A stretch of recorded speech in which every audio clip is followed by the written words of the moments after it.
গত ডিসেম্বরে, এই ডিসেম্বর না, গত ডিসেম্বরের প্রথম সপ্তাহ নারায়ণগঞ্জ মাহফিলে যাইতেছি। নরসিংদী ফাঁস করছি, পরে টেলিফোন রিসিভ করছি, বিদেশি নাম্বার। হ্যালো হুজুর, আমি ইটালি থেকে বলছি। তোফাজ্জল হুজুর? জি হুজুর, আপনার ওয়াজ বাস্তব। কি রে বাবা, কি বাস্তব? ইটালিতে একটা ছেলে বাংলাদেশি, বাড়ি বরিশাল বরগুনা, ছেলেটা হসপিটালে মারা গেছে, গত ডিসেম্বরের ঘটনা হুজুর। তারপরে ছেলেটার লাশটা হসপিটালতে বাহির করে দেশে পাঠাইতে হইব। তার রুমে তালাশ করলাম, কোনো টাকা পয়সা নাই। গেলাম, তার ডায়েরি খুললাম, ডায়েরি খুলে দেখি অ্যাকাউন্ট করছে বউর নামে। ঘুমাই দিয়েছেন না? আচ্ছা, মা বাপ থাকতে যারা বউর নামে অ্যাকাউন্ট করে, বলুন আল্লাহ আল্লাহ রাসূলের বিচারে কাজটা কি ঠিক করে? এই যে সঠিক জিনিস পাইলাইছি কারবার, আর আগামীতে দাওয়াত দিত না, না দিলে নাই। বিয়ের বাড়ি স্বাধীন মিয়া বিয়াই লাগে, আয় বেড়ায় যাম না, এমনি ওই দাওয়াত দিল না। তবে বাজার রোগ হইলে চিকিৎসার লেগে মানুষ গেলাম ইন্ডিয়াও যা। এই রোগে তো আমরা ধরছে, এই রোগের চিকিৎসা করুন লাগবো। বাস্তব ঘটনা বলছি, গত ডিসেম্বরের প্রথম সপ্তাহ মারা গেছে। টেলিফোন করলাম, প্রথম নাম্বারটা বিবির নাম্বার, অ্যাকাউন্টও বিবির নাম্বারে। টেলিফোন করছি, রিসিভ করছে। কোথায়? উত্তরা থেকে। উত্তরা, ঢাকা উত্তরা বাড়ি। আপনার স্বামী? আমার স্বামী ইটালি। খবর দিবার লেগে টেলিফোন করছি। কি? আপনার স্বামী মারা গেছে। এখন কি করতে হইব? কিছু টাকা লাগবো, লাশটা বাংলাদেশে পাঠাইলে প্রসেসিং কইরা টাকা লাগবো। কত টাকা? লক্ষাধিক টাকা। ঠিক এইভাবেই ছেলেটা আমার বলতেছে, যে এই ছেলেটা এই কথাটা আমার বলছে, আর বাড়ি মেথিকান্দারাই পুরাই এদিকে বেড়াইয়া গেছে। এই ক্যাসেটও এই দেশে গেছে। এই ক্যাসেটের খবর মা বাচ্চা আছে, মা ভাইয়া আমার লাগে দোয়া করছে, আমি যে মার সত্য কথাটা তুলে ধরছি। বরিশাল বরগুনা। হুজুর বললাম লক্ষাধিক টাকা লাগবে। ছেলের বউ স্ত্রী বলতেছে, দেখেন 1 লক্ষ টাকা বাংলাদেশ থেকে আবার ইটালি পাঠাইয়া মরা লাশ বাড়িতে না মাটি দিলে, এটাও তো ফচ্চা করলে মাটি যাব। এই মাটি আইনা 1 লাখ টাকা খরচ কইরা কোন লাভ আছে? সিস্টেম কইরা আপনি হে দেশে মাটি দেন। ফাইসালা দিল স্ত্রী। যুবকটা বলছে, হুজুর নিচের সিরিয়ালে ভাই বোনদের নাম্বার, ভাইয়ের কাছে টেলিফোন করলাম, আপনার ভাই মারা গেছে।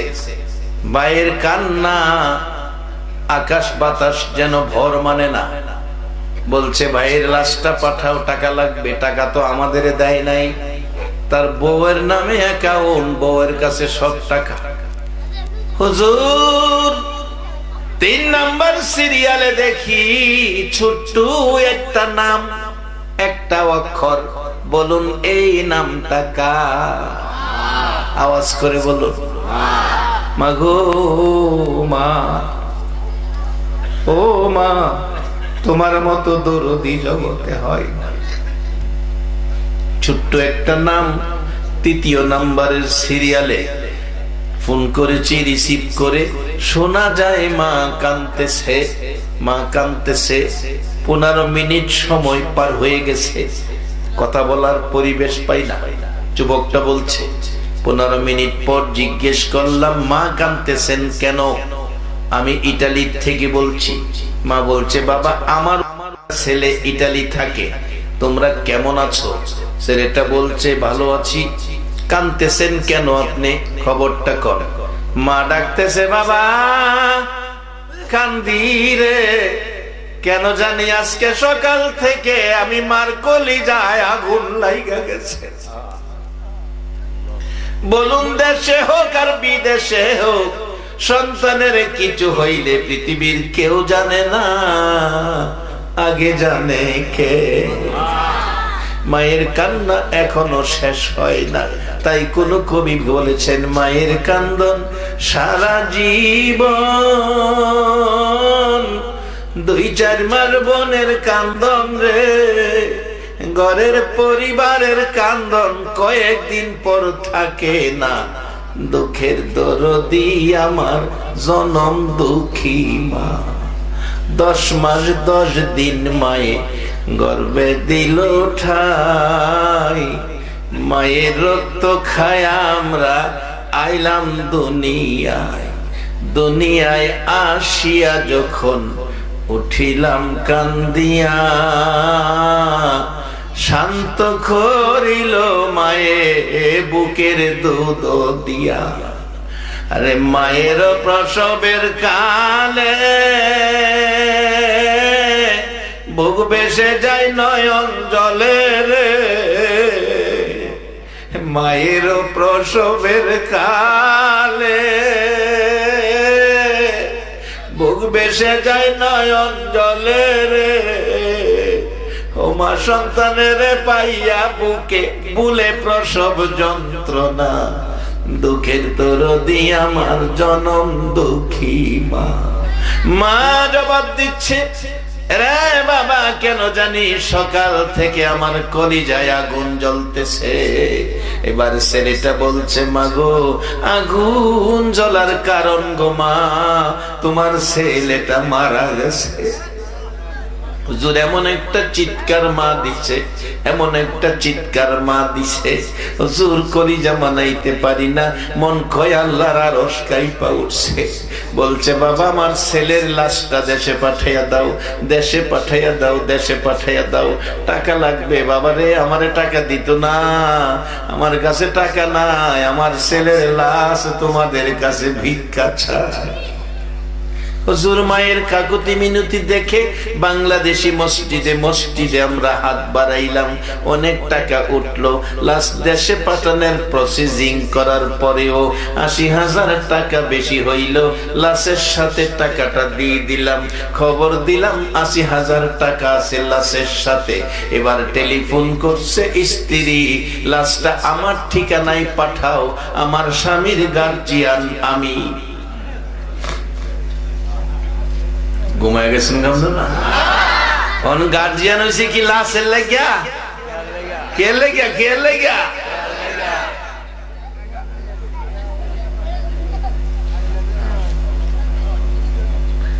শ্বশুরে কয় বাপ নাই হুলাডার, আমি তো বাপ, আমার ঠিকানায় ভাড়াই।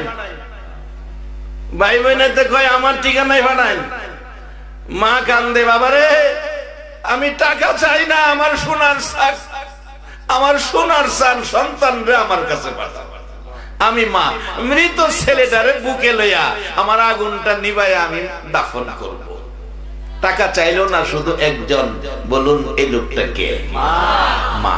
এমারে কষ্ট দিচ্ছেন, সব শেষ, টুপি শেষ, দাড়ি শেষ, নামাজ শেষ, রোজা শেষ, হজ শেষ, মসজিদ বানাইছেন, মাদ্রাসা বানাইছেন, যত কাজ নেক দুনিয়াতে করছেন, এই মারে যদি কষ্ট দিয়া থাকেন সব শেষ। আল্লাহ এই মাকে বাবাকে চিনার তৌফিক আমাদেরকে দান করুক। মা বাবা যার কবরে আল্লাহর শিখানো দোয়া, রব্বিরহামহুমা কামা রাব্বায়ানি সগীরা, এই দোয়া করার তৌফিক দান করুক। মাগো মেয়ে লোকেরা হাত বাড়াও, মা দোয়া শুরু হয়ে গেছে।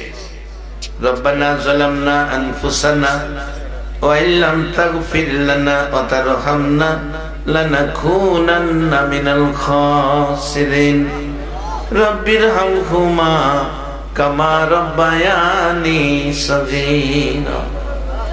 রব্বুল আলামিন, ওগো মায়ার আল্লাহ, দয়ার আল্লাহ, আমি গুনাহগার রে মাবুদ, রাত্র গভীর হয়ে গেছে, আমি গুনাহগার, তোমার মায়ার দুয়ারে হাত বাড়াইছি।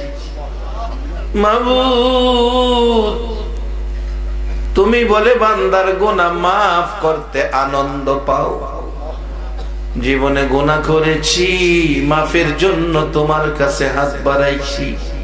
মেয়ে বুঝি না, পুরুষ বুঝি না, যুবক বুঝি না, বুড়া বুঝি না, নেককার বুঝি না, গুনাহগার বুঝি না। এই জুমার রাত্রে রে মাবুদ, দুরুদ ও সালাম মদিনা পাঠায় যারা হাত বাড়াইছি, আমাদের জীবনের জানা অজানা সবগুলো গুনাহ তুমি মাফ করে দাও। আল্লাহ, দুনিয়ায় দেখছি অপরাধ করে সন্তান মার কাছে ক্ষমা চাইলে ক্ষমা করে দেয়, বাবার কাছে অপরাধ করে ক্ষমা চাইলে ক্ষমা করে দেয়। মা বাবারে একটু মায়া দিছো, মা বাবা যদি সন্তানের এত দয়া করে, তোমার এত মায়া তুমি কার লাইগা রাখছো? রাত্র 1টা পার হয়ে গেছে, তোমার আদরের বান্দারা তোমার কাছে হাত বাড়াইছে। মেয়ে বুঝি না, পুরুষ বুঝি না, আমাদের জীবনের গুনাহগুলো মাফ করে দাও। আল্লাহর একটা দরখাস্ত করি, তুমি রাগ হইও না। তুমি যদি রাগ হও, আমরার মনের দুঃখ কার কাছে বলবো? আল্লাহ, কিছু লোক জিজ্ঞেস করেছি কার মা নাই বাবা নাই, হাত তুলেছে। তারা তো আমার মতো অভাবী রে। কার জানি আজকের মোনাজাতে মা নাই, মা হারা হইয়া মোনাজাতে হাত বাড়াইছে। মা মাগো, এই সোনার সন্তান ফালাইয়া কই গেলা গো মা? এই শীতের রাত্রে কত কষ্ট করছো, ঘন্টা ঘন্টা সন্তানের প্রস্রাবের খাতা বদলাইছো। তুমি নিজে ভিজা জায়গায় শুইয়া সন্তানের শুকনা জায়গায় রাখছো। তোমার আদরের সন্তানেরা হাত বাড়াইছে গো মা। মাবুদ রে, মার অভাবী যারা হাত বাড়াইছে, বাবা বাবা গো, জীবনে কত সিরা লঙ্গি পিনছো বাবা, নিচে দিয়া লঙ্গি ছিঁড়ে গেছে, ঘুরাইয়া বাবা সিরা ভাগ উপরে আছে, আবার ছিঁড়ে গেছে বাবা লঙ্গি, গিট্টু দিয়া লঙ্গিটা পড়ছে। কত সন্তান বাবার সিরা লঙ্গি স্মৃতি শুরু রাইখা দিছে। বাবা দুনিয়ায় নাই, ছেলে এখন কোটি কোটি টাকার মালিক। ঈদ আসলে ঈদের দিন সকাল বেলা আদুরের সন্তান বাবার সিরা লঙ্গি বুকে লইয়া কান্দে, বাবা কই গেলা গো বাবা? এই বাবারে কবরে শোয়াইয়া, মারে কবরে শোয়াইয়া আজকের মোনাজাতে যারা হাত বাড়াইছে, তাদের জন্য তোমার কুদরতি পাও ধরে ক্ষমা চাই। তাদের কবর গুলো জান্নাতের বাগান বানাইয়া দাও। আল্লাহ রে, দরদি মা বাবা হারাইলে কি আর পাওয়া যায়? কত দরদ সন্তানের জন্য মা বাবার। অনেক সময় মা বাবা সন্তানের শাসনমূলক ধমক দেয়, বাড়িতে জায়গা দিবে না। এই ধমকে ছেলেটা ঘর থেকে বেরিয়ে গেছে, সারাদিন নানার বাড়িতে রাত্র কাটাইছে, সকালবেলা খালার বাড়িতে চলে গেছে ভয়ে বাবা যদি আইসা ধরে নিয়ে মারবে। পরের দিন ঘুম থেকে উঠে ফুফুর বাড়িতে চলে গেছে, সারাদিন থাইকা রাত্রে ঘুমাইব। 12টা বাজে, ছেলেটা শুধু কান্দে। ফুফু জিগাই, ভাই পুত্রে কান্তাছস কেন? ফুফু কান্দি, 3 দিন হলো বাড়িতে যাই না, মা বাবা ধমক দিছে জায়গা দিবে না। আমি কান্দি, মা বাবার লাইগার কলিজা মারে না, কেমনে বাড়িতে যাব? আমারে তো মারবো। ফুফু কয়, আয় দেখি তোরে কে মারে, আমি তোরে বাড়ি দিয়াইব। রাত্র 12টায় ফুফু ছেলেটারে লইয়া রওনা হইছে। বাড়ির কাছাকাছি যাইয়া দেখে রাত্র 12টায় দরদি বাবা, বাবা গো বাবা, রাস্তায় দাঁড়াইয়া সন্তানের মায়ায় পাগলের মতো কাঁদতেছে। বোন ডাক দিছে, ভাই এত রাত্রে রাস্তায় কান্দ কেন? কান্দিরে বোন, তোর ভাতিজাটা কই জানি গেল, ধমক দিছিলাম 3 দিন 3 রাত, আজকে হলো খোঁজ পাইতেছি না। সন্তানের ব্যথায় কলিজায় আগুন রে, আমি বাবা নিভাইতে পারি না। বোন বলছে, ভাই কান্দো না, এই তো তোমার ছেলে নিয়ে আইছি। বাবা ছেলে দেখা টান দিয়া বুকে জড়াইয়া কান্দে, কইছিলি কি খাইলে, কই ঘুমাইলি, আয় তোর মার অবস্থা কি দেখ। ঘরে ঢুকছে, মা কানতে কানতে অসুস্থ, ছেলের দেখা মা সুস্থ হইয়া গেছে। ওইটা আনজায়া ধরছে, 2 গালে চুমাইতেছে, ছেলে কাঁদতেছে, মা গো তোমার মতো দরদি আর হয় না গো। বাবা 3 দিন কইছিলি কি খাইলে, কই ঘুমাইলি, আমি তোর মা, আজকে 3 দিন 3 রাত চলছে, আমার চোখের পানি তোর মায়ায় বন্ধ হয় না। এই 3টা দিন 3টা রাত পার হয়ে গেছে, আমি মা তোর মায়ায় রে বাবা, একটা ফুটা পানিও আমি খাইছি না। মাবুদ, এই দরদি মা হারা বাবা হারা কে জানি আজকের মোনাজাতে হাত বাড়াইছে, এই হাতগুলো দেখে তোমার কি মায়া লাগে না রে মাবুদ? তোমার কি দয়া লাগে না? এই মুহূর্তে ওই সকল মা বাবার কবর জান্নাতের বাগান বানাইয়া দাও রে জান্নাতের মালিক। তাদের জন্য তোমার জান্নাতটা ভিক্ষা চাই রে আল্লাহ, ভিক্ষা চাই, ভিক্ষা চাই, ভিক্ষা চাই। দয়া করে তাদের কবর গুলো জান্নাতের বাগান বানাইয়া দাও আল্লাহ। মা বাবা যার দুনিয়াতে আছে হায়াত বাড়িয়ে দাও। মা বাবা কেমন জিনিস বুঝার তৌফিক ছেলে মেয়েদেরকে দান করে দাও আল্লাহ। খাস করে এই মাহফিলের আয়োজন যারা করেছে আল্লাহ, মাহফিলের আয়োজন যারা করেছে আল্লাহ রে, সকলের বংশধর্মই মুরব্বী খানদানবাসী যারা কবরে, সকলের কবরে জান্নাতের শান্তি দাও। সাহায্য সহযোগিতা করেছে, বুদ্ধি পরামর্শ দিয়েছে, দূর দূরান্ত থেকে মাহফিলে আসছে, মেয়ে বুঝি না পুরুষ বুঝি না, সকলের বংশধর্মই মুরব্বী যারা কবরে, সবাইকে তুমি মাফ করে দাও আল্লাহ। আজকের সভাপতি সাহেব অসুস্থ, সভাপতি সাহেব অসুস্থ, জনাব আলাউদ্দিন হীরা মিয়া সাহেব আল্লাহ যদি সুস্থ থাকতো রে, মাহফিলে বসে মোনাজাতে হাত বাড়াইতো আল্লাহ। ওনার পক্ষ থেকে তোমার কাছে ক্ষমা চাই, তোমার কুদরতি চিকিৎসা দিয়ে শেফা করে হায়াত বাড়াইয়া দাও মাবুদ।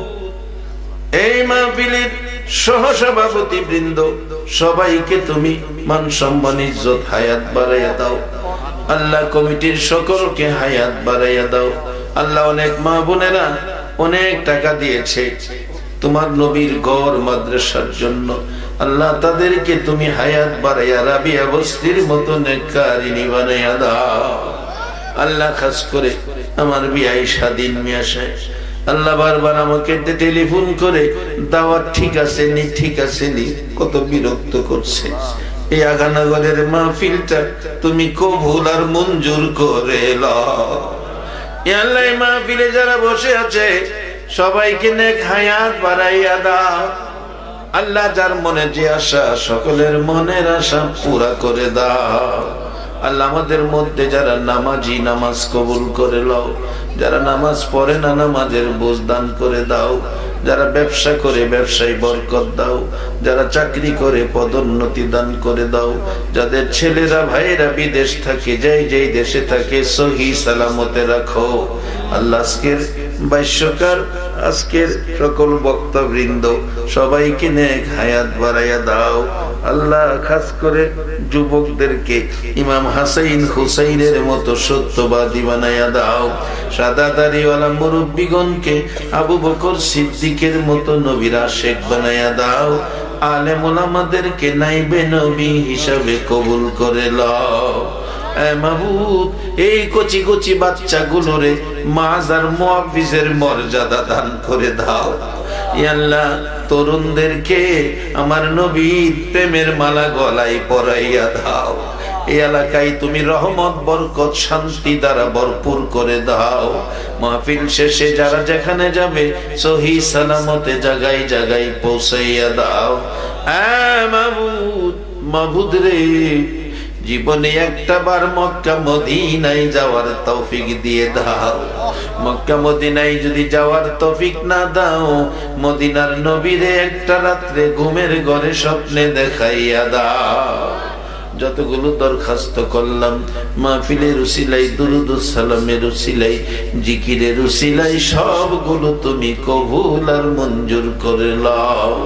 ওয়াসাল্লাল্লাহু তাআলা আলা খায়রি খালকিহি মুহাম্মাদি ওয়া আলা আলিহি ওয়া আসহাবিহি আজমাইন বিহাক্কি লা ইলাহা ইল্লাল্লাহু মুহাম্মাদুর রাসূল।